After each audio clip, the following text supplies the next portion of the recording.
언더번이 안 들어오나?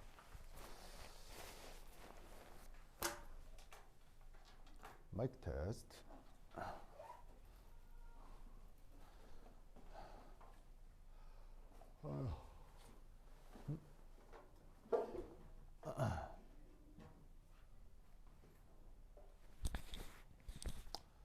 좋아. 우쭈, 우쭈. 아유, 여러분 반갑습니다. 네. 다들 뭐 요래저래 그 서류 통과하신 거 잘 우선 축하드리고요. 예, 이제 실제 문제들도 잘 풀고 마무리 잘해서 더 좋은 결과 얻어보도록 합시다. 그 짧은 시간입니다. 이게 그냥 세 번, 아니고 네 번 혹은 다섯 번 정도의 수업이 남아 있는데, 이게 사실은 이 서울대건 카이스트건 신청을 준비하는 게 이게 어찌 보면 좀 어렵거든요. 만만치 않고 준비할 것도 많긴 한데, 그래도 이제 막판에 이제 좀 급하게 다들 하는 거니까 그 중에서도 그나마 좀 영양가 있는 것 덜로다가 제가 좀 한번 소개를 해드리도록 하겠습니다. 자, 그래서 이제 우선 오늘은 파트 1으로 이제 진행을 하도록 하겠어요. 파트 1. 서울대반 따로 있고 카이스트반 따로 있긴 한데, 그 서울대를 준비해도 카이스트 기출문제, 그 다음에 카이스트를 준비해도 서울대 기출문제는 서로 이렇게 좀 그 연습 문제로 활용을 잘 해주셔야 됩니다. 우선은 문제 수준과 난이도가 굉장히 비슷하기 때문이에요. 그리고 그 교수들도 그 서울대 임용 안 되면 카이스트 되고 막 그러거든요. 그리고 서울대 교수들 중에도 카이스트에서 끌어온 사람도 많고 막 그래서 그 교수의 그 퀄리티나 구성 이렇게 똑같아요. 그러니까는 사고방식이 비슷한 사람들이 내는 문제들이야. 그래서 카이스트 교수나 서울대 교수나 이렇게 생각하는 패턴이 비슷하거든. 그래서 이제 그 서로 낸 문제들을 이게 좀 연습 문제로 많이 활용을 하셔야 됩니다. 그래서 이렇게 좀 이렇게 둘 다 동시에 좀 중요한 건 다 같이 보여드리도록 하겠어요. 자, 그래서 이제 우선 파트 1. 예. 굉장히 많은 부분을 이제 확 추격해 놓은 건데, 자, 우선 어디를 하나를 볼 거냐면요. 한 장 넘겨서리 4페이지. 4페이지.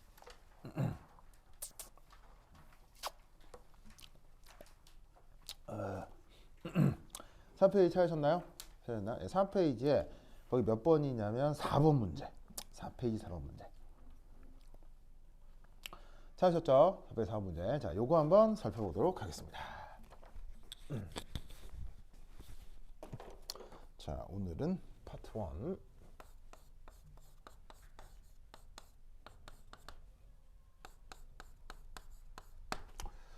자, 4번 문제는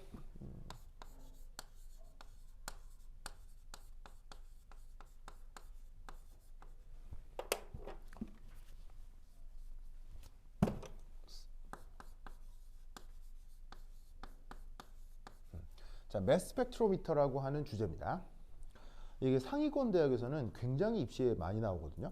그래서 그 연대 고대에서도 이쪽은 문제가 많이 나왔어요. 근데 이제 연고대는 이쪽 시험이 없어지는 추세인데, 여하튼 그럴 정도로 상위권 대학에서는 굉장히 자주 나온 주제라 항상 알고 있어야 됩니다. 자, 우리말 번역은 질량 분석 기초. 자, 그래서 이제 얘는 뭐냐면 핵자, 원자, 그리고 분자 등의 조그만 입자,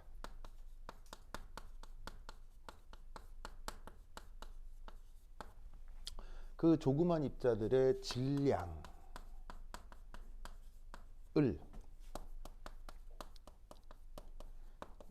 그야말로 직접 측정하는 장치입니다. 이런 건 이제 질량 분석기라고 하는데, 이게 사람 이런 게 큰 이런 등치가 큰 이런 사람이나 이런 물체들은, 거시적인 물체들은 그냥 저울에 올라가 재면 되죠. 내 몸무게 70kg, 80kg 이렇게 재면 되죠. 그런데 눈에도 보이지 않는 원자나 분자 이런 것들의 질량이 있긴 있을까요? 네, 물질이니까 있긴 있겠죠. 하지만 걔네들의 질량은 보통 10의 마이너스 23승 g 이렇다고요. 그러니까 너무 작기 때문에 우리가 평소에 알고 있는 저울에 올라가지도 않을 뿐더러, 그리고 저울에 올라가 있는지 아닌지 눈으로 볼 수도 없어. 그럼 그런 것들을 어떻게 실제적으로 질량을 잴 거냐라는 거지. 그래서 개발된 방식이 이제 매스 스펙트로미터고요. 그 중에 첫 번째 1이 바로 이제 섹터 방식이라고 하는 녀석입니다. 그래서 그 섹터 방식이 이제 질량 분석기라고 하는 게 어떻게 구동되는지 한번 살펴보도록 할게요. 얘는 대략 1950년대 이쯤에 개발이 됐거든요. 2차 대전 끝나고 대충 양자역학이 좀 기술적으로 발전하게 되고 고원저리쯤에 발전되기 시작한 건데, 그래서 꽤 지금으로부터 한 7, 80년 전에 이제 주로 쓰던 방식이에요. 물론 너무 오래된 방식이라 요즘은 잘 안 씁니다. 요즘은 다른 방식으로 바뀌었는데, 그래도 얘 같은 경우 원리적으로 중요하기 때문에 알아두실 필요가 있습니다. 자, 우선 여기서 첫 번째 1.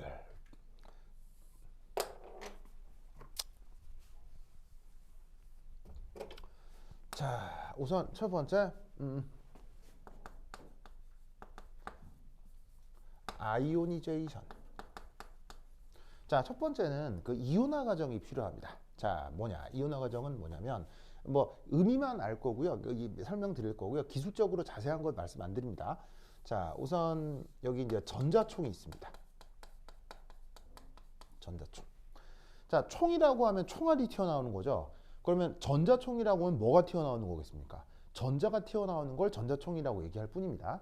자, 그래서 여기서 이압하고 퓨 이런 식의 아주 고에너지 전자가 발사됩니다. 뭐 어떤 테크닉을 이용해서 전자를 발사했다고 칩시다. 자, 그런 상태에서 여기에 짜잔, 짜잔. 자, 이 녀석이 누구냐면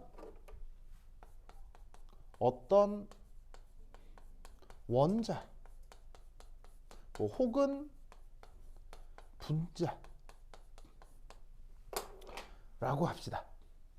그럼 얘가 이제 이후에 어떻게 되냐면 고에너지 전자가 와서 이 어떤 원자나 분자에 어떻게 하겠습니까? 여기에 쾅 하고 부딪히겠죠? 그러면 어떻게 되냐면 이렇게 됩니다. 짜잔. 이 녀석으로부터 삐용 삐용. 자, 자, 얘는 뭐냐면 얘는 여기서 외부에서 날아온 전자입니다. 그래서 얘는 튕겨나간 전자고요.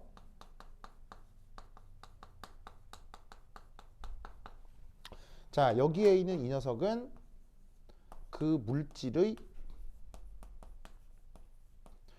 최외곽 전자입니다.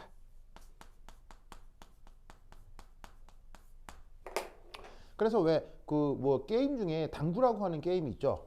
공 넣고 또 다른 공 때려가지고는 탱 튕겨가지고 공 뒤 사방으로 뻗어나가는 이런 경기가 있는데, 그런 것처럼 여기에 원래 최외곽 전자들이 있을 거고요.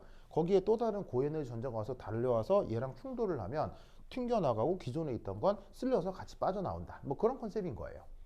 그러면 이때 어떻게 되겠어요? 가지고 있던 최외곽 전자가 빠져나왔으니까 짜잔. 여기서 어떤 일이 벌어질 거다? 이 녀석은 바로 양이온이 됐을 거예요. 그래서 원래는 정기적으로 중성인 물질이었는데 외부 전자가 와가지고 들이받아 버리니까 튕겨나가고 양이온이 되겠죠. 아시겠죠? 이때 이 녀석의 전하량을 Q 그리고 질량을 M이라고 합시다.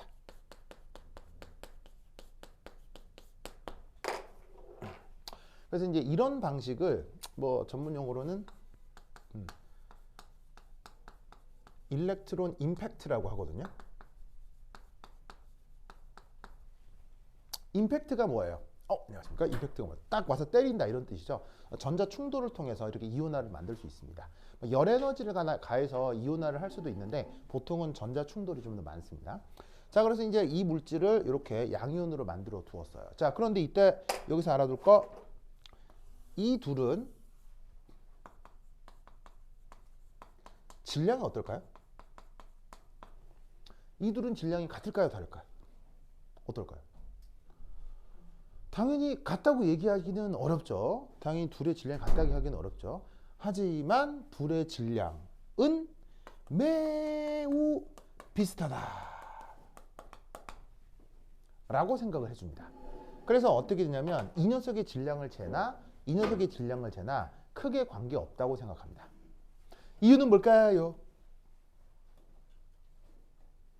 자, 당연히 이게 뭐냐면 이렇게 예를 들어서 이거죠. 내 몸이 있는데 여기 내가 지금 옷을 입고 있잖아요. 그럼 이게 단추 조그만 게 있죠. 이거. 그럼 내가 단추가 붙어 있을 때 내 전체 체중, 단추가 떨어졌을 때 내 전체 체중 당연히 같겠어요? 같지는 않겠어요? 같지는 않을 거란 말이에요. 하지만 매우 비슷하다라고 가정을 하거든요. 이유가? 얘가 전자가 굉장히 가볍기 때문이에요. 아시겠죠? 그래서 알아두실 게 뭐가 있냐면, 자, 참고로 상대적인 질량비. 그러니까 이런 걸 이제 교수들이 물을 수도 있다는 얘기예요. 그래서 이런 걸 이제 빨리빨리 답해줘야 되니까 그때 이제 어떻게 M, P, M, N, M, E. 자, 질량비를 이렇게 표현을 하는데,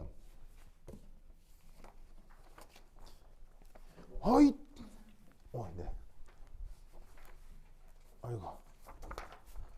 아이고, 감사합니다. 예, 고맙습니다. 또 누가 실시간으로 듣는다고 그랬는데, 됐어. 친구 소리 잘 들려요? 소리 잘 들어가요? 소리 잘 들려요? 소리 잘 들려요? 요? 하나 둘 셋. 친구 소리 잘 들어가요? 하나 둘 셋. 오케이. 예. 그거 혹시나 방송 상태 이상하면 친구 여기 보이죠? 이게 여기 얘가 문자를 하면 글이 톡톡 튀어 올라올 거거든요. 이상하면 문자를 하겠지. 한 번씩 보다가 이상한 시그널이 뜨면 나한테 얘기 좀 해줘야겠죠? 예. 그리고 여기 그 인터넷으로 보는 친구는, 그 스트리머로 보는 친구는 혹시나 이상해서 문자를 해도 안 되면 학원에 전화하시면 돼요. 학원에 전화하시면 여기 와서 이제 처리를 해드리니까 그렇게 해주시면 됩니다. 근데 웬만하면 잘 드릴 거예요. 오케이. 다다. 자, 보자. 자, 여기 이제 아래 첨자로 PNE라고 쓴 게 있죠. 뭘 쓴 거겠어요? P는 뭘 줄임말로 쓴 거겠어요? 양성자. 그 다음에 N은 뭐라고 쓴 거겠어요? 중성자, 뉴트론. 그리고 당연히 E는 뭐겠어요? 일렉트론, 전자. 이 질량비가 어떻게 되냐면 1896 대 1893 대 1896 대 1. 이 정도 됩니다. 이 정도. 아시겠죠? 그러니까 어떻게 되냐면 양성자하고 중성자는 질량이 비슷한데 전자는 그것에 비해서 한 2000대 1 정도 되는 거예요. 그래서 양성자, 중성자 모여서 핵을 이루고 거기 전자 몇 개가 있는 건로 원자가 구성된다라고 우리가 얘기를 하죠. 뭐 그 정도는 뭐 수능, 화학, 원에도 나오니까. 그때 그 전자 한 개의 질량이 핵자에 비해서 너무 작기 때문에 전자가 떨어져 나가도 이놈이나 이놈은 질량이 거의 비슷하다라고 가정을 해주는 거죠. 그래서 얘 질량을 측정하건 실험 오차적 관점에선 거의 비슷하다라고 얘기를 해주는 거예요. 아시겠죠? 자, 그럼 이제 얘를 가지고 어떻게 질량 측정을 하느냐. 여기 있습니다. 네. 그래서 이 섹터 방식의 이 구동 방식을 살펴보도록 하겠습니다.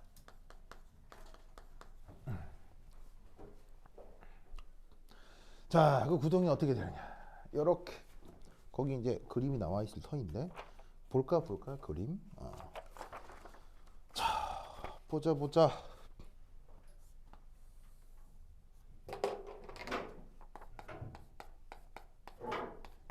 자, 이 녀석은 외부 전기장입니다. 자, 그리고 여기에 뽀롱 바로 요놈. 그래서 아까 이렇게 일렉트론 임팩트를 통해서 만들어 놓은 전하량 Q 질량 M인 녀석을 외부 전기장 안에 두었습니다. 자, 그러면 외부 전기장은 플러스 극판, 그리고 당연히 무슨 극판이 있을 수밖에 없냐면 마이너스 극판이 있을 수밖에 없죠. 그렇죠? 그러면 당연히 우리가 뭐 중학생 정도의 물리 지식이 있다면 플러스 길이는 청력, 마이너스하고 플러스는 인력이 있으니까 얘는 어떻게 되겠어요? 여기로다가 이런 식으로 슝 하고 가속이 되겠죠. 그죠? 그래서 슝 하고 가속이 돼서 이 플러스 입자가 마이너스 극판에 딱 와가지고 드디어 그 마이너스 극판에 딱 부딪히면 어떻게 되겠습니까? 바로 플러스하고 마이너스가 쾅 하고 부딪히면서 플러스 마이너스 사이 전기적 중화가 이루어지고 이 양이온은 소멸돼서 없어지는 거예요. 그러면 아무런 의미가 없잖아요. 그래서 이때 어떻게 한다? 이 마이너스 급판에다가 이렇게 군형을 쪼깐한 군형을 뚫어둡니다. 뭘 뚫어둔다? 조그만 군형을 뚫어둬요. 전문 용어로는 슬릿이라고 하죠. 물리 시간에 아마 그런 말은 들어본 적이 있을 거예요. 그럼 얘가 어떻게 했냐면 원래는 슝 날아와서 쾅 하고 부딪혀야 될 건데 군형을 뚫어 놓은 바람에 얘가 에잇 이런 식으로 슉 하고 빠져나오게 되는 거죠. 그래서 원래는 쾅 해야 되는데 대신 슉 하고 빠져나오게 된 겁니다. 아시겠죠? 그런데 이때 재밌게도 이 빠져나온 길목 여기에다가 거기 있는 것처럼 짠, 짠, 짠, 짠.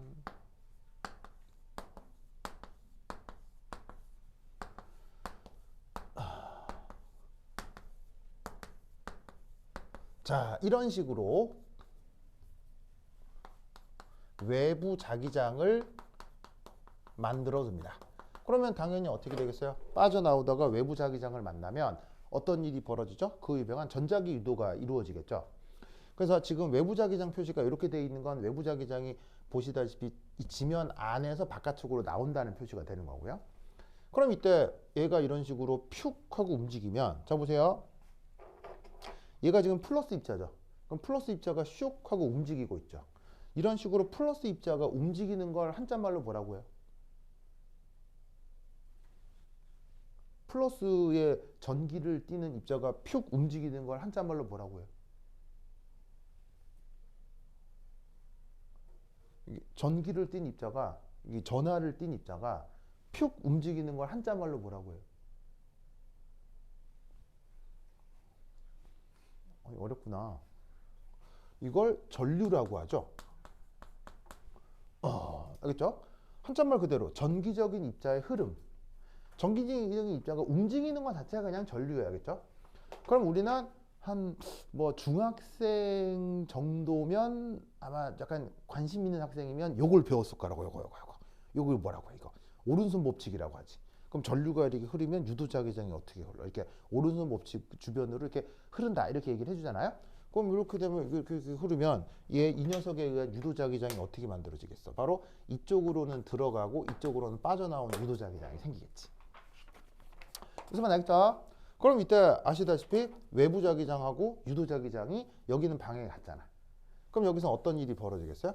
보강 간섭이 이루어지겠지. 근데 이쪽은 외부 자기장하고 유도 자기장이 방향이 반대잖아. 그럼 여기서는 어떻게 되겠어요? 상쇄 간섭이 되겠죠?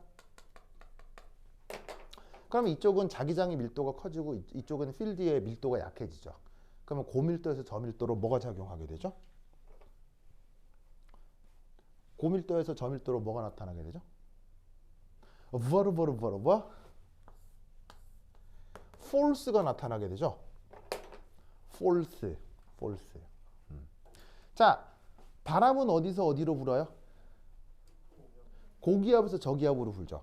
고기압이라고 하는 게 뭐냐면 그 기체라고 하는 물질이 많이 쌓여 있는 거고요. 저기압은 기체라고 하는 물질이 적게 쌓여 있는 거예요. 그래서 고기압, 물질이 많이 쌓여있는 쪽에서 물질이 적게 쌓여있는 쪽으로 기체 분자라고 하는 게 이동하는 거. 그 현상을 우리가 뭐라고 부르죠? 바람이라고 하잖아요. 그러니까 물질이 바람이라고 하는 현상이 나타나려면 기체라고 하는 물질이 이동해야 되니까 그 물질 자체도 힘이 작용했을 거고 그 힘의 원동력을 둘 사이 밀도차로 설명할 수가 있죠. 폭포수는 어디서 어디로 떨어져? 폭포수는 위에서 아래에서 떨어지죠. 그럼 위와 아래의 차이를 어떻게 생각하면 돼요? 위는 위치 에너지가 크다. 아래는 위치 에너지가 작다. 역시 위치 에너지가 역시 다 큰 쪽에서 작은 쪽으로 물질이 이동하는 거예요. 그럼 위치 에너지가 큰 쪽에서 작은 쪽으로 물질이 이동할 때도 뭔가 힘이 작용했겠죠. 그 방향으로 힘이 나타난다라고 물리학적으로 표현하는 거예요. 필드도 마찬가지예요. 필드도 고밀도에서 저밀도로 물질이 움직이게 돼, 입자가 움직이게 돼 있어요. 그러면 그때 힘이 작용한다라고 물리학적으로 표현하는 거예요. 근본 이유는 알 수 없으나 그렇게 다 물리학적으로 수학적으로 표현을 하는 거예요. 그래서 이때 어떤 일이 벌어진다? 보시다시피 이게 원래 이렇게 쭉 이렇게 움직였죠? 근데 힘은 이렇게 작용하죠? 왜냐하면 고밀도 저밀도가 오르는 법칙으로 명백하니까요. 그럼 보시다시피 움직이는 방향과 힘의 방향이 수직하죠. 움직이는 방향과 힘의 방향이 수직할 때 무슨 운동이 나타나죠? 여러분 화학 수업인 줄 알고 왔더니 막 물리 얘기만 하죠. 이런 이유가 있습니다. 기출문제를 보면 깜짝 놀랄 거예요. 그렇죠? 깜짝 놀랄 거예요. 물리가 안 되면 화학이 안 됩니다. 그렇죠? 물리하는 애들처럼 막 삼중적분하고 막 그렇게까지는 안 하는데 이렇게 기초적인 물리 지식을 말로 설명할 수 있어야 돼요. 그렇죠? 특히나 서울대는 어느 전통의 화학과죠? 서울대는 어떤 전통의 화학과예요? 서울대는 물리화학 전통의 화학과예요. 그러니까 각 대학마다 화학의 전통이 있거든요. 이제 미국 같은 경우는 유기화학 전통의 이제 화학과들이 많고 생화학, 하버드 같은 경우는 생화학이 강하고 뭐 그런 게 있는데 서울대 화학과는 물리화학이 강해요. 그래서 서울대 화학과 교수들은 물리학자들이 많아요. 그러니까 입시 문제도 물리학 관련 입시 문제를 내는 경우가 상당히 많아요. 그래서 이제 기초적인 물리학을 아셔야 됩니다. 그렇죠? 자, 그래서 봐봐. 움직이는 방향에 힘이 수직으로 작용한다. 그때 나타나는 힘이 뭐야? 그때 나타나는 움직임이 뭐야? 그게 바로 봐. 짜잔. 원운동이지.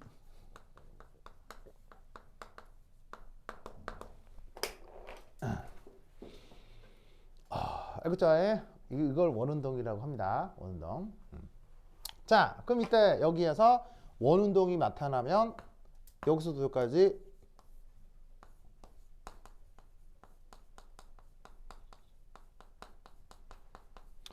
회전 반경이 있겠죠? 회전 반경. 이 회전 반경으로부터 뭘 계산할 수 있다? 여기에 있는 이 입자의 질량을 계산할 수가 있어요. 그러면 그걸 계산하는 과정은 해설지에 나와 있습니다. 나와 있고 이 과정 자체가 또 사실은 너무 물리학적이어서 내가 뭐 그것까지 이게 다 물리까지 뭐 이렇게 얘기하기 좀 그렇긴 한데 결과만 보도록 하겠습니다. 결과만. 그럼 어떻게 했냐면 여기에서 우선 그 결과를 보시면 이런 결과가 나타납니다. 바로 M, Q가 B제곱 R제곱의 2V 이런 결과가 나타나요. 보이시죠?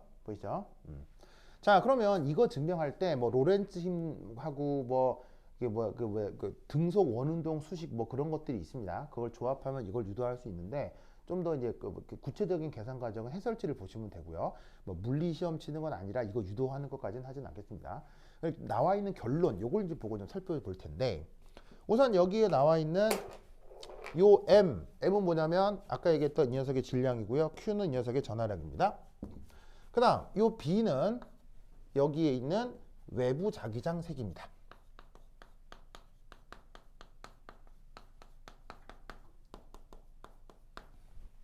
자, 그리고 여기에 있는 요 V는 누구냐면 바로 아까 여기 전기장 걸었었죠. 그 전기장 걸었을 때 여기서부터 요까지의 전위차입니다. 그래서 이 녀석은 가속 전압이라고 할 수 있겠죠. 그리고 여기 있는 R이 이게 바로 회전 방향입니다.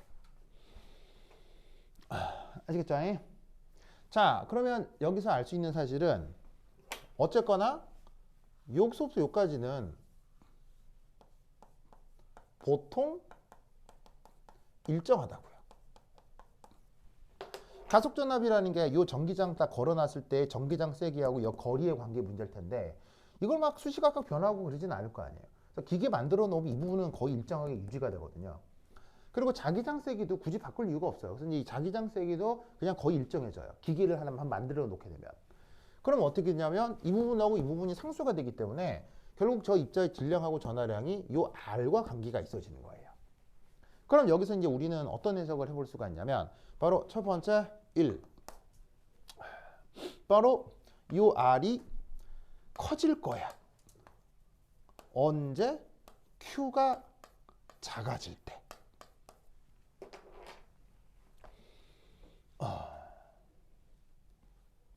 자, 이건 어떻게 생각을 할 수가 있냐면 Q가 작다는 게 무슨 말이겠어요? 바로 입자에 작용하는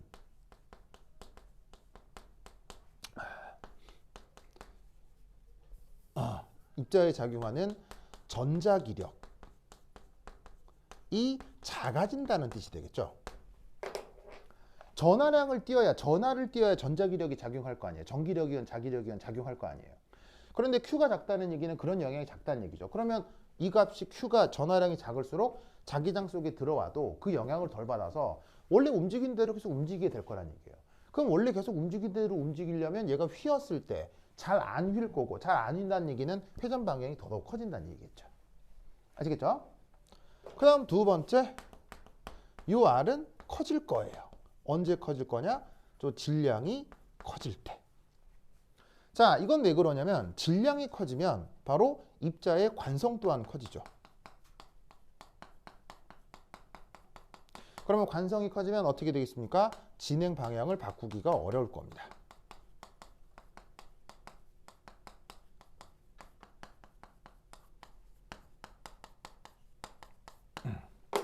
아시겠죠? 그러다 보니 질량이 커질수록 저 회전 반경이 커진다 라고 해석을 한다면 이 부분은 어차피 일정한 상수고 회전 반경에 누구하고 누가 영향을 준다? 저 입자의 질량과 전하량이 영향을 준다 라고 생각할 수 있다고요. 아시겠죠? 그리고 이때 퀴즈. 그러면 보통 Q는 얼마일까요?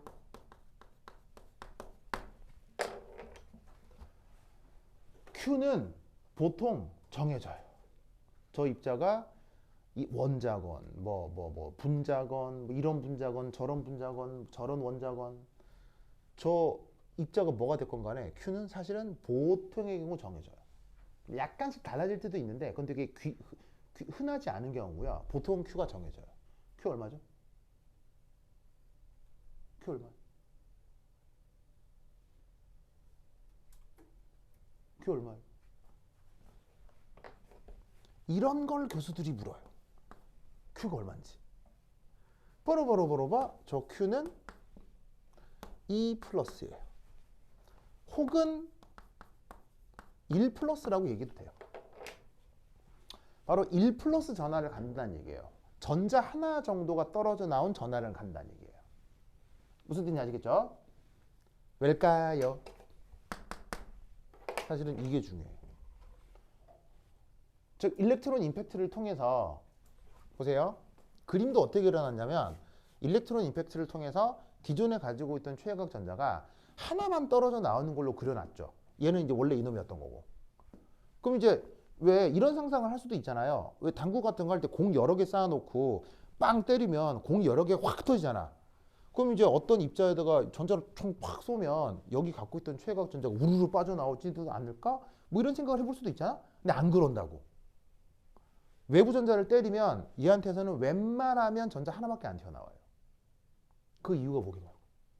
그리고 그 이유는 국정교과서, 화학원 교과서에 그 이유가 나와요. 뭐라고? 이유는 뭐? 아 그래? 한 30%까지 왔는데? 이거 수능 기출에도 이런 말이 나와요. 그러니까 수능을 치는 학생들도 이걸 답할 수 있다는 얘기예요. 근데 뭐예요? 불연속. 그게 근데 그게 그렇지. 뭐 그게 뭐 하나 때리면 다시 또 에너지가 가해져야지 두 번째 전자가 뛰어나. 그렇지. 그게 뭐 거의 다 왔는데. 야, 이거 화원 예를 들면 뭐 마더통 이런 데도 나와 이 말 알겠어요? 마더통이나 뭐 자이스토리 이런 데도 다 나와 이런 말. 바로 뭐? 순차적 이온화 에너지가 뭐하기 때문에? 급격하게 증가하기 때문이에요. 그래서 순차적 이온화 에너지가 급격하게 증가하는 것으로부터 수능화학원에는 어떤 문제만 나와요? 순차적 이온 에너지가 급격하게 증가하는 것으로부터 이 녀석이 몇 쪽 원소인지 그거 밝히는 문제만 나오잖아요. 그냥 첫 번째 이온 에너지, 두 번째 이온 에너지, 세 번째 이온 에너지, 갑자기 세 번째 이온 에너지 갑자기 팍 커져. 그럼 이온소 몇 쪽 원소야? 2족 원소. 뭐 그런 걸로만 배우잖아. 근데 그 배운 사실이 여기서 이렇게 쓰인다고. 최외각 전자가 있으면 그 최외각 전자에서 보통 한 개 떨어지고 나면 그 다음 순차적 이온 에너지가 무조건 증가하기 때문에 그 증가하는 폭이 기본적으로 작을 수밖에 없어요. 그러니까 지금 기본적으로 작을 수가 없어요. 보통 커요. 그러니까 물론 뭐 여기서 때려준 놈을 고에너지로 하면은 사실은 얘가 2 플러스 3 플러스가 되게 할 수 있지만 얘가 고에너지가 되려면 얘가 전기세를 많이 먹을 거 아니야. 그러면 공장이 회사에서 어떤 회사에서 이거 기기를 만들었는데 저희 회사 제품은 전자청이 고성능이라서 전기세가 많이 나와요. 이러면 사람들이 사겠어 안 사겠어? 안 산다니까. 그러니까 이미 회사에서 이제 만들어 놨을 때 거기에 걸려놓은 기계 내에 전격 전압이 있을 거 아니야. 그 전압이 보통 최외각 전자 하나 정도 떨어뜨릴 정도의 에너지로 세팅을 해두는 거야. 아마 그게 아니고 더 무지막지한 것도 만들 수 있어요. 근데 그렇게 하면 괜히 비싸지기만 하기 때문에 그럴 리가 없다고. 그러니까 기본적으로는 이런 매스 스펙트럼 방식에서 이게 뭐냐면 등장하는 양이온들은 기본적으로 무조건 1 플러스일 수밖에 없어요. 알겠죠? 아주 낮은 확률로 한 0.1%의 확률로 2 플러스도 나타나기도 하거든요. 근데 이제 그게 아주 적은 비율이니까 우리는 그냥 1 플러스만 생각하면 된다고. 그럼 봐봐. 이거 일정하다고 했지. 그럼 결국 얘도 뭐야? 이것도 보통 일정한 거야. 그 말은 무슨 말이야? 얘를 측정하면 얘를 바로 알 수 있다는 거지. 아시겠죠? 그래서 이렇게 구동되는 방식이 바로 섹터 방식입니다. 알겠죠? 아마 여기서 물리를 들으신 학생들이 있다면 물리학의 전자기학 배우면 초반에 이거 먼저 배우거든요. 그래서 물리 시간에 이거 배운 사람도 있을 거예요. 근데 이제 요 정도의 물리학은 알아두셔야 됩니다. 알겠죠? 자, 그럼 이제 이런 식으로 해서 거리를 측정을 해서 저 입자의 질량을 측정했다고 칩시다. 그럼 어떤 데이터가 나오겠죠? 그럼 그 데이터를 어떻게 분석하는지 살펴보도록 하죠.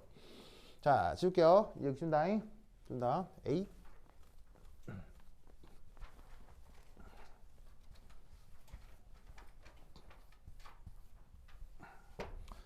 자, 두 번째 E. 실험 데이터의 예측.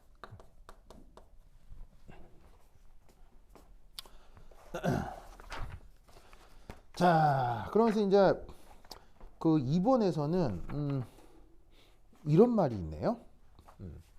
예를 들어 여기에 이렇게 쓰자. BCl3라고 하는 물질을 문제에서 이제 제시를 하고 있어요. 그래서 이제 요 녀석을 가져다가 아까 어떻게 쟤를 가져다가 이놈한테 전자총 때려가지고 얘를 어떻게 양이온으로 만들어. 그럼 요 놈을 양이온으로 만들어서 이 놈을 여기다 집어넣고 에잇 해가지고 거리 측정해서 질량 측정했다. 뭐 이렇게 했다는 거예요. 알겠어요? 그러면 그 실험을 하면은 데이터를 알 수 있을 텐데 그 실험 하기 전에 얘를 예상을 해보자 이런 얘기지. 알겠죠? 자, 그럼 이제 이 녀석에 대한 예상. 우선 첫 번째 1. 노이즈 구조. 노이즈 구조.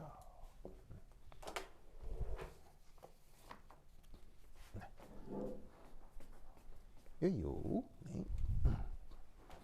자, 얘 노이즈 구조. 그러면 어떻게 되겠습니까? 자, 바로 봐. 자, 뽕소는 13족 원소인지라 최외각 전자가 3개뿐이 없고. 자, 그럼 여기에 염소가 뼈병.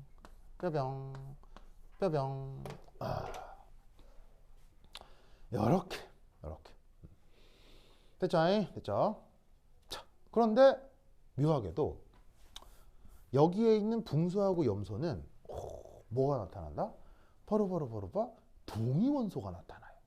무슨 원소? 동위원소. 동위원소라고 하는 게 뭐죠?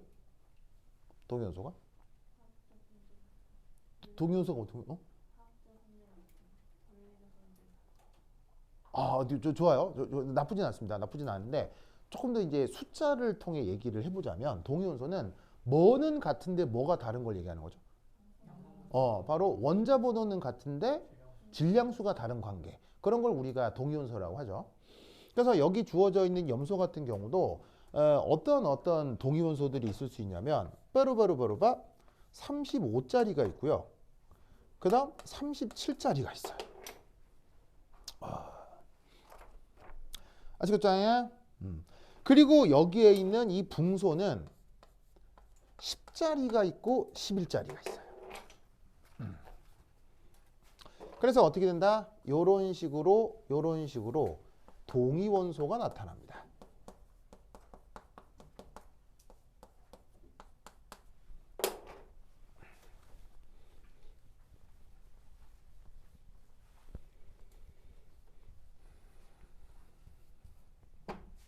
이때 이 주어져 있는 각 동위원소들의 자연계 존재비. 자, 그걸 어떻게 표현할 수 있냐면 8 해가지고 짜잔 해서 염소의 경우 질량수가 35인 것과 37인 것이 나타난다고 했는데 이쪽은 이제 원자량이다 생각을 해봅시다. 그리고 Y축은 확률. 그 확률이 요게 B고 요게 A라고 합시다. 물론 염소라고 하는 건 세상에 실제 존재하는 입자이기 때문에 저 실제 알려진 존재비가 뭐 있긴 있겠습니까? 없겠습니까? 당연히 알려져 있겠죠. 그러면 어떻게 되냐면 저 A하고 B가 대략 어느 정도냐면요. 실제로는 이 B가 대략 4분의 3 정도 되고요. A는 4분의 1 정도 됩니다. 그래서 구체적인 저런 값들도 있긴 있습니다. 계산의 이제 좀 편의를 위해서 이렇게 문자로 주고 있는 거죠. 알겠죠? 그리고 당연히 확률이니까 다 더하면 얼마? 다 더하면 1이 돼야 됩니다. 알겠죠? 돼야 됩니다. 자, 그 다음 마찬가지로 똑같이 저 뿡쇼는 동위원소가 뭐하고 뭐? 10짜리하고 11짜리가 있다고 했죠? 그러면 걔 같은 경우는 10하고 10짜리가 대략 어느 정도냐면 요래 이 비율로 존재한답니다. 그러면 그때의 존재 확률을 편의상 얘를 C, 얘를 D 라고 하는데 대략 존재비가 4대1 정도 되나 봅니다. 그래서 얘가 5분의 4 정도 되고요. 얘는 대략 5분의 1 정도 되는 모양입니다. 아시겠죠? 알겠죠? 자, 그렇다면 이때 3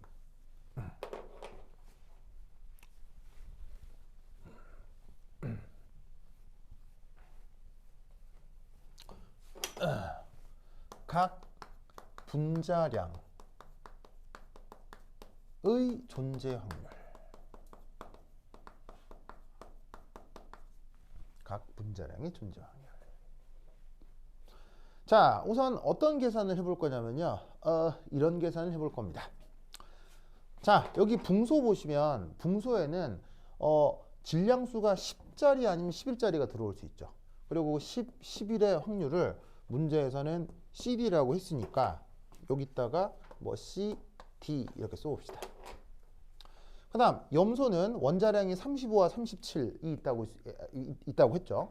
그럼 걔 각각을 A, B라고 했으니까 37을 A, 그 다음에 35를 B. 맞죠? 35가 B, 37이 A, 12, C, D. 이렇게. 자, 그럼 이때 여기서 이제 어떤 생각을 해볼 거냐면 이런 생각을 해보겠습니다. 바로 C 플러스 D, 그 그 다음 a 플러스 b의 3제곱. 이런 계산을 난데없이 해보도록 하겠습니다. 자, 이건 뭐냐면요. C가 뭐죠? 분소 자리에 10이 들어올 확률, 11이 들어올 확률인 거죠. 그런데 더하기로 연결한 건 뭐냐면요. 바로 서로 베타적인 이벤트의 전체 확률을 구할 때는 각 확률을 더해주는 거죠. 서로 베타적이라는 게 무슨 말이냐면 이 분소 자리에 원자량이 10인 것과 11이 들어올 것은 동시에 일어날 수 있어요? 절대 동시에 일어날 수 없어요. 절대 동시에 일어날 수 없죠. 그러니까 10이거나 11이거나 둘 중에 하나니까 전체 확률을 구할 때는 각각의 확률을 더해주면 된다는 얘기죠. 마찬가지로 이 자리도 35하고 37이 서로 베타적이기 때문에 얘 확률하고 얘 확률을 더해주면 전체 확률이 될 거예요. 그런데 여기 곱하기로 표현한 부분 있죠. 뭐 거듭제곱으로 표현했건 아니면 그냥 곱하기로 표현했건 확률을 곱하는 건 이유가 뭐죠? 바로 이건 동시에 일어나는 이벤트에 대해서는 전체 확률을 계산할 때 곱해 주는 거죠. 왜냐하면 그 보시다시피 저기 염소 같은 경우 35냐 37이 아니 35냐 37이냐인데 그 35와 37이 여기서만 벌어지는 게 아니라 여기서도 동시에 진행될 수 있으니까 그래서 전체 확률을 이렇게 계산을 해볼 수 있어요. 그런데 어쨌거나 전체를 다 계산하면 값이 어떻게 된다? 1이 되겠죠? 뭐라고 했어요? 아까 A, B, C, D 모두 확률이니까 2개 더해서 1, 2개 더해서 1이니 1 곱하기 1의 3승 한 거니까 그냥 1이겠지. 그럼 왜 이런 쓸데없는 계산을 하느냐? 자, 그럼 이 1의 의미는 뭐겠어요? 가능한 모든 분자량의 전체 확률, 그게 1이라는 의미가 되는 거고요. 그럼 얘를 이제 어떻게 한다? 이 상태에서 우르륵 전개합니다. 우르르륵 전개합니다. 그럼 우르르륵 전개하는 게 귀찮긴 하겠지만 불가능한 건 아니죠. 그리고 사실 이 문제는 계산량이 조금 많을 뿐인 건데 이런 식의 계산 방식이 실제 시험에 나옵니다. 물론 계산량이 조금 적게 계산을 좀 덜 해도 되게 문제가 나오긴 하지만 원리적으로는 이 계산을 해야 답을 구할 수 있는 기출 문제들이 많습니다. 그래서 얘를 막 이렇게 뭐냐면은 풀어내요. 그러면 이제 항들이 여러 개가 나올 텐데 예를 들어서 A 3승 C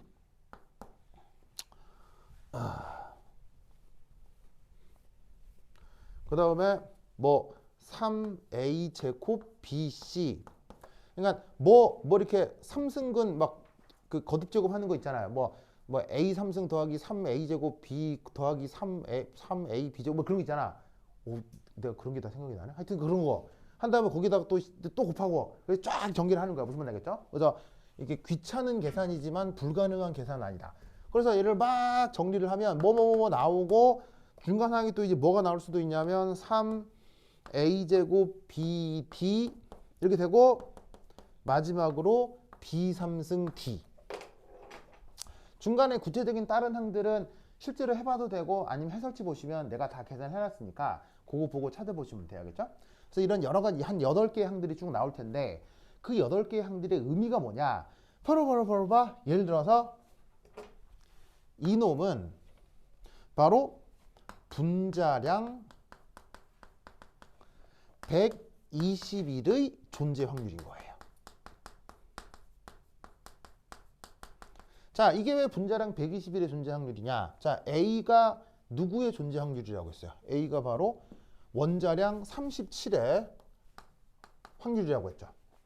그리고 C는 누구의 확률이에요? C는 원자량 10의 확률이죠. 그러면 37짜리 3개하고 10짜리 하나가 더해진 거니까 37 곱하기 3 더하기 10 하면 120이 나올 거예요. 그래서 지금 8개의 항들이 나와 있는데 이 8개의 항들에 대해서 각각 그 확률이 의미하는 것이 무엇인지를 이런 식으로 다 찾아낼 수 있다는 얘기예요. 그러면 맨 앞대가리에는 121의 분자량 121의 존재 확률인 거고요. 뭐 예를 들어서 마지막 얘는 뭐겠어요? B는 37이 아니라 35잖아요.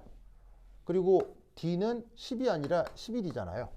그럼 얘는 35 곱하기 3 더하기 11 하면 되는 거겠죠. 그러면 얘는 분자량 116의 존재 확률이 되는 거예요. 그런 식으로 항이 8개가 나오는데 그 8개 항에 대해서 다 이 계산을 쭉 해주시면 돼요. 그래서 이제 문제에서는 뭘 구했냐면 분자량이 120인 분자가 나오려면 그 확률이 어떻게 되느냐인데 그게 중간에 있는 바로 요 놈이 된다 이런 말이죠. 자, A가 뭐라고 했었냐면 37, B가 35. 그 다음에 D가 뭐였어? D가 11. 그러면 이때 어떻게 된다? 바로 37이 2번, 35가 1번, 11이 1번 들어가 있는 거니까 얘를 계산하면 분자량 120이 나올 거라 이런 얘기죠. 그래서 분자량 120인 분자가 나타날 확률이 바로 3a제곱 bd 이렇게 표현이 되는 거예요. 아시겠죠? 그래서 지금 이 문제는 계산량이 좀 적지는 않지만 이 원리를 그대로 활용하는 기출문제가 나온 적이 있으니까 이 계산 방식을 꼭 기억해 두셔야 됩니다. 알겠죠? 자, 그럼 이제 원리 설명은 됐고 이제 기출문제가 어떻게 나왔는지 한번 살펴보도록 하겠습니다. 자, 그래서 한 장 넘기시면 한 장 넘길 것도 없고 바로 그 페이지에 5번 문제. 5번 문제.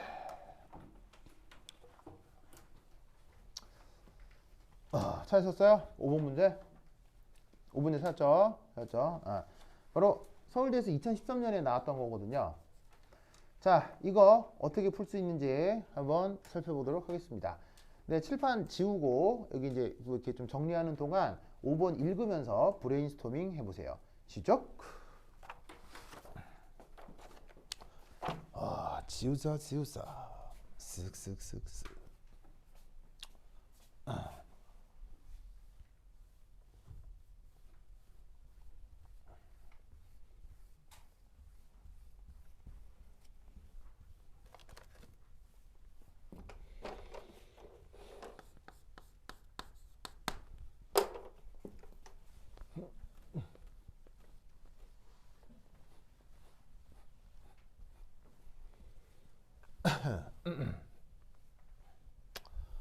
어이씨.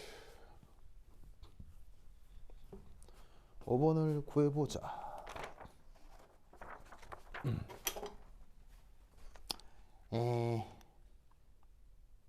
5번.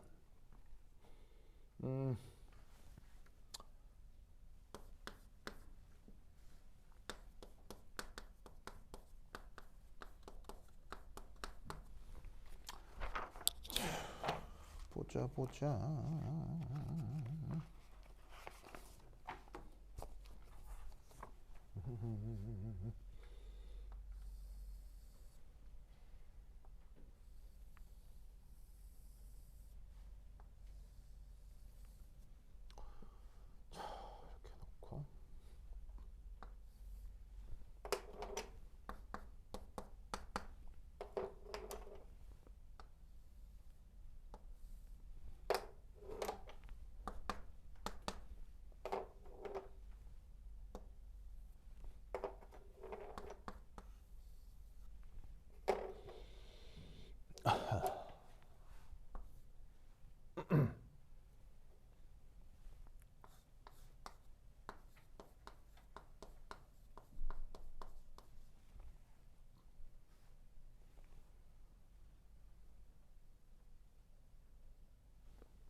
오케이.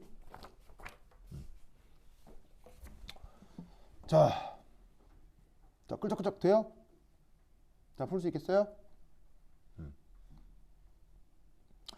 역시나 거기 문제 1번을 보시면 야, 이거 화학시험 보러 왔는데 내가 물리 문제를 풀고 있구나 뭐 이런 걸 알 수 있을 거예요. 물론 아주 어려운 물리 문제는 아니에요. 뭐 이렇게 중학생 정도의 뭐 지식만 있어도 풀 수 있는 기초적인 에너지 보존인 거지만 이게 화학 시험에서도 이런 게 나올 수 있다라는 걸 알아두셔야 됩니다. 알겠죠? 특히나 서울대 시험은. 자, 큼직이 뭐냐? 보세요. 어떤 이제 그릇 안에 한쪽이 플러스 극, 한쪽이 마이너스 극이 달려 있습니다. 이때 이제 원하자면 여기서 요 사이에 가속 전압이 얼마인지 뭐 그것도 알려주자면 알려줄 수는 있으나 그냥 문제에서 그냥 V라고 해놨고요. 거기에 이제 누굴 넣어놨냐면 탄소 양이온을 넣어두었습니다. 탄소. 원자 탄소 아시죠? 그런데 제가 지금 보시다시피 지금 정기적으로 중성인 상태예요? 어떤 상태예요? 1 플러스 이온인 상태죠. 왜? 어떤 과정을 거쳤을 테니까 아까 얘기했듯이 일렉트론 임팩트를 통해서 이온화 과정을 거쳤을 테니까. 알겠죠? 그래서 어쨌건 그걸 마치고 나온 어떤 양이온이 있습니다. 그거를 플러스 그 주변에 대둔 거예요. 그럼 얘가 어떻게 되겠어요? 얘들끼리는 청력, 얘끼리는 인력이니까 아까처럼 똑같이 가속이 되겠죠? 근데 여기 보시다시피 여기 뭐 뚫어놨어요? 여기 뭐 뚫어놨어요? 여기 군형을 뚫어놨죠. 군형. 군형 속으로 얘가 어떻게 되겠어? 쏙 빠져나온다. 자, 여기까지는 아까하고 같은 얘기예요? 다른 얘기예요? 아까하고 완전히 똑같이. 무슨 말 알겠죠? 자, 그런데 이때 차이점은 여기에 뭐가 없다? 자기장이 없어요. 자기장이 없고요. 그냥 얘가 등속으로 피웅 날아갑니다.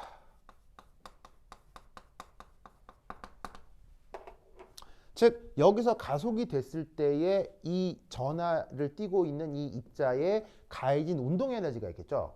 그 운동 에너지가 지금 이 기계의 세팅으로는 이 정도 운동 에너지를 갖나 봅니다. 그래서 문제를 읽으시면 이 대전된 입자의 운동 에너지가 이 정도다라고 나와 있어요. 그래서 이 기계 세팅으로는 운동 에너지 이건 같다. 그럼 그 운동 에너지를 가지고 여기 빠져나올 땐 여긴 진짜 아무것도 없는 곳이기 때문에 아무런 영향도 없는 곳이기 때문에 이 운동 에너지를 가지고 등속으로 퓨 날아오나 보다. 그래서 슈 날아와서 마지막이 어디에? 디텍터 아시겠죠? 검출기에 도달을 하면 이거 어떻게 되겠어요? 이게 땅 하고 부딪히겠죠? 그럼 땅 하고 부딪히면 여기서 뭔가 시그널이 오겠죠?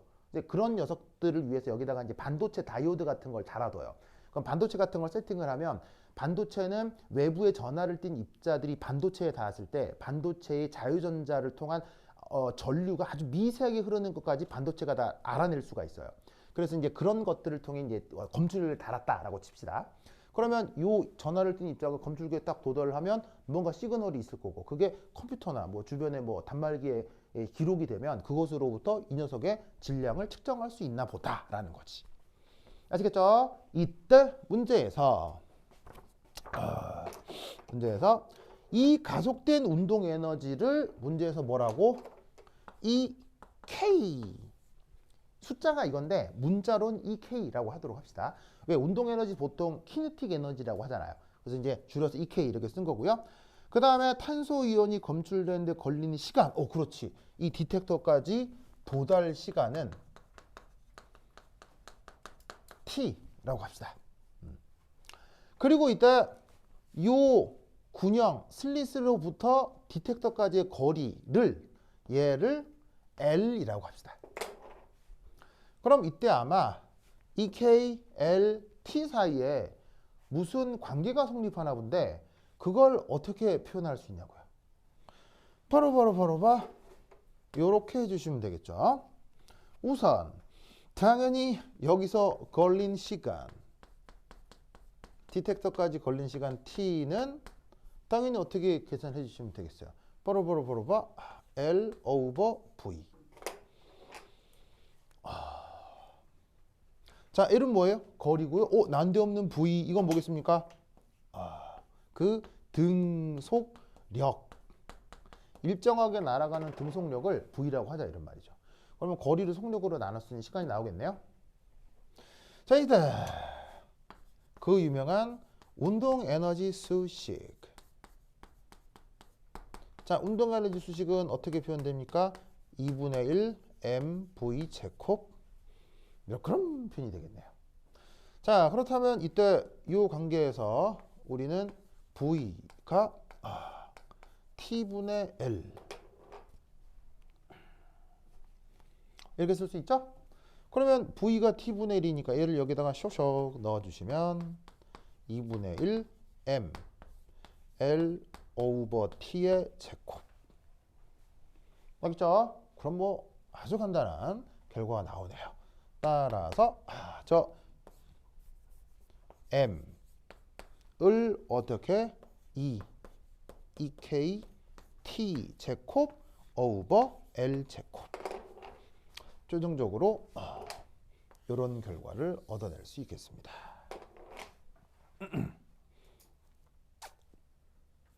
아시겠죠? 그렇죠? 그러면 당연히 딱 봐도 어디는 일정하겠어요. 딱 봐도 요만큼이 어떻게 되겠습니까? 보통 일정하겠죠. 왜? 가속전압에 걸려준 전압이나 요 탄소 항상 1 플러스라고 했죠. 전하랑 일정하죠. 가속전압 일정하니까 운동에는 일정할 거고요. 기계 딱 세팅했는데 여기서 여기까지 거리가 달라질 이유는 없잖아요. 그럼 기계 처음에 공장에서 나올 때 그 거리 그대로겠죠. 그럼 얘 일정하니까 그럼 결국 뭐예요? T가 뭐죠? 시간이고요. M이 뭐예요? 질량이에요. 그럼 여기서 알 수 있는 사실은 뭐다? 바로 이 M이 커진다는 얘기죠. 뭐 할 때? T가 클 때. 그럼 이 말이 무슨 말이냐면 무거울수록 늦게 도착하는구나. 그럼 역으로 가벼울수록 빨리 도착하는구나. 라고 해석을 해주면 되는 거죠. 그래서 어떤 전하를 띈 입자를 달리기를 시켜가지고 일정 거리를 달리기를 시킨 다음에 최종 거울까지 얼마나 도달하느냐의 시간 측정으로부터 그 녀석의 질량을 알아낼 수 있는 이런 테크닉도 질량 분석기라고 하는 거예요. 그래서 이 질량 분석기의 테크닉 얘를 뭐라고 부르냐면 질량 분석기 중 그 유명한 토프 방식이라고 합니다. 자, 토프 줄임말입니다. 뭘 줄인 거냐면 타임 오브 플라이트 라는 말을 줄인 말입니다. 자, 되게 어려운 말 같은데 완전 너무 쉬운 말이죠. 비행시간, 알겠죠? 비행시간. 그래서 아까 앞에서 말씀드렸던 섹터 방식은 1950년대에 주로 쓰는 방식이라고 했죠. 요즘 2000년대 이후는 질량 분석기라고 하면 전부 다 이 방식입니다. 그래서 최근의 질량 분석 방식이 바로 토프 방식입니다. 그래서 토프 방식이 특히나 뭐 단백질 같이 좀 약간 고분자량 녀석들도 실험이 잘 돼서 아주 최근에 각광받는 실험이라 뭐 전 세계적으로 뭐 유명 화학가에 그 뭐 이런 토프 방식의 이런 질량 분석기가 사실은 다 구비가 돼 있습니다. 서울대도 마찬가지고요. 그래서 요걸 모티브로 지금 문제를 만들어 둔 것이죠. 알겠죠? 그래서 결국 시간 측정을 통해서 질량을 구할 수 있다. 알겠죠? 그러면 이제 나와 있는 데이터로부터 이제 구체적으로 이 질량을 한번 계산해보고 뭐냐면 예측을 해보자라는 문제가 2번, 3번에 달려 있을 거예요. 그러면 그 2번, 3번에 있는 문제를 여러분들은 또 충분히 계산해 볼 수 있을까요? 그거보다 한 10분 쉬었다 하도록 하겠습니다. 화장실 갔다 오세요. 화장실 갔다 오세요. 아이고, 좋아. 녹화.